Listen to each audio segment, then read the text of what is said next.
Good morning students. इसके पहले हम लोगों ने नेताजी का चश्मा इस पाठ्य का जो है सो पहला आंसर तैयार किया था। दूसरे क्वेश्चन को हम पढ़ते हैं, फिर उसका आंसर देंगे। दूसरा क्वेश्चन इस प्रकार है कि हालदार साहब ने ड्राइवर को पहले चौराहे पर गाड़ी रोकने के लिए मना किया था, लेकिन फिर तुरंत गाड़ी रोकने के लिए कहा। इस आधार पर, इस वाक्य के आधार पर जो है सो क्वेश्चन किया गया है। कहा कि हालदार साहब पहले मायूस क्यों हो गए जो गाड़ी को रोकने के लिए नहीं कहा। तो उसका जवाब ऐसे दिया जा सकता है कि हालदार साहब को लगा कि कैप्टन की मृत्यु के बाद कस्बे के चौराहे पर लगी नेताजी की मूर्ति की आंखों पर चश्मा नहीं होगा। वे शायद इसीलिए मायूस थे। उन्हें लगा कि शायद कस्बे के लोगों में देशभक्ति की भावना नहीं है। कैप्टन की मृत्यु के बाद नेताजी की मूर्ति पर चश्मा नहीं होना, उनको नहीं होने का जो शक था उनको कि कैप्टन की मृत्यु हो गई है, अब नेताजी की मूर्ति पर चश्मा नहीं होगा, ऐसा उन्होंने सोचा। और उन्हें लगा कि शायद कस्बे के लोगों में देशभक्ति की भावना नहीं है, ठीक है, इसीलिए वे मायूस थे। अब दूसरा क्वेश्चन पूछता है कि मूर्ति पर सरकंडे का चश्मा क्या उम्मीद जगाता है। इसके लिए आप कह सकते हैं कि मूर्ति पर सरकंडे का चश्मा बताता है कि लोगों में अभी देश प्रेम की भावना जो है सो जिंदा है, उनमें देश के नेताओं के प्रति आदर और सम्मान की भावना है। तीसरा क्वेश्चन है, हालदार साहब इतनी सी बात पर क्यों भावुक हो उठे थे। उसके लिए आप लिख सकते हैं कि नेताजी की मूर्ति पर सरकंडे का चश्मा देख हालदार साहब भावुक हो गए, क्योंकि उन्हें लगा कि भावी पीढ़ी में अभी देशभक्ति और देश प्रेम जीवित है। वे देश के प्रति शहीद सेनानियों का सम्मान करना जानते हैं। नंबर तीसरा क्वेश्चन है, आशय स्पष्ट कीजिए। आशय स्पष्ट करना है।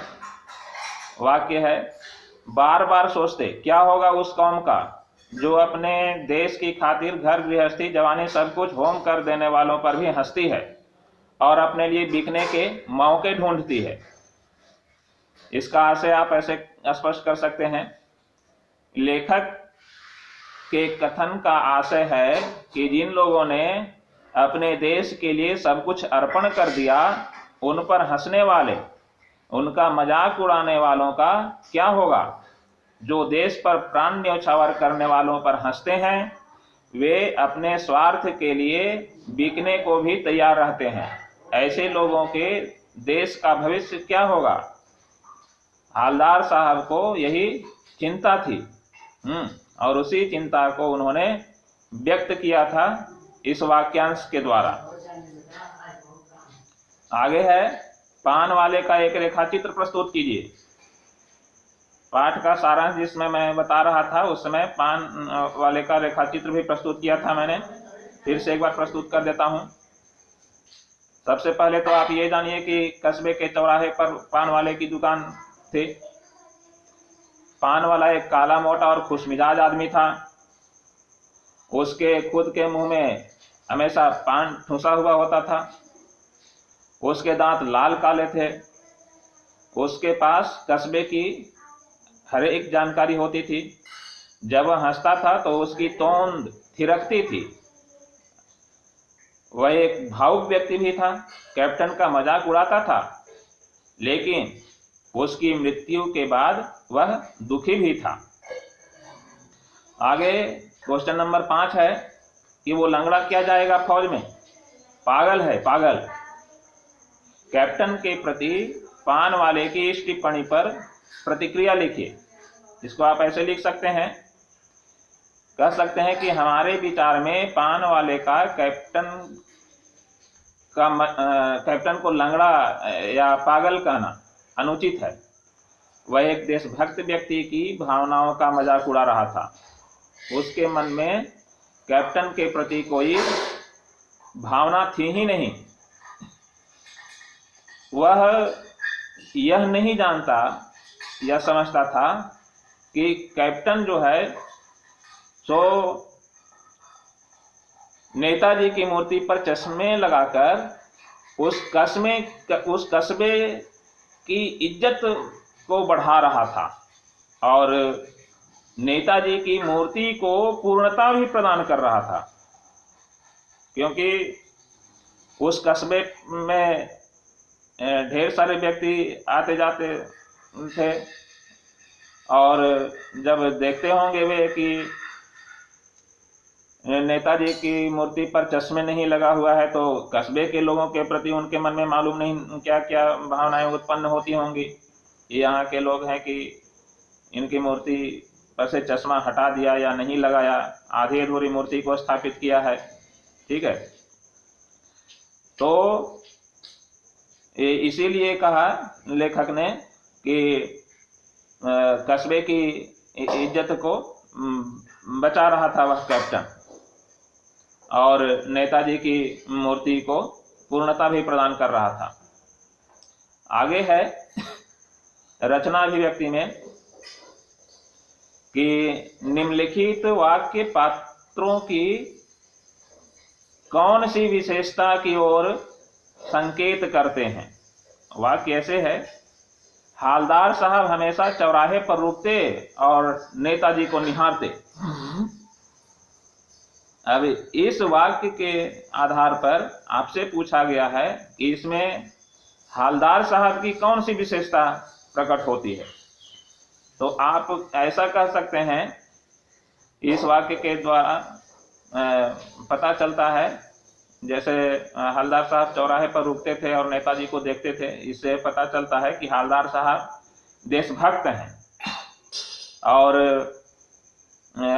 देश के स्वतंत्रता सेनानियों के प्रति जो है सो उनके मन में आदर और सम्मान के भाव हैं। तभी तो नेताजी की मूर्ति की ओर उनकी नजर जाती थी और वहां पर वे रुकते थे। ऐसे रुकते तो थे पान खाने के लिए, लेकिन फिर भी नेताजी की मूर्ति के ऊपर जो है सो उनका ध्यान जाता था और उनके चश्मे को लगातार बदलते हुए देखते थे।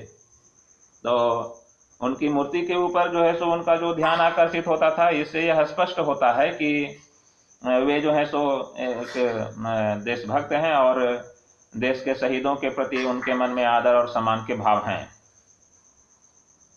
ठीक है, आगे क्वेश्चन है कि पान वाला उदास हो गया। उसने पीछे मुड़कर मुंह का पान नीचे थूका और सिर झुकाकर अपनी धोती के सिरे से आंखें पोंछता हुआ बोला, साहब कैप्टन मर गया।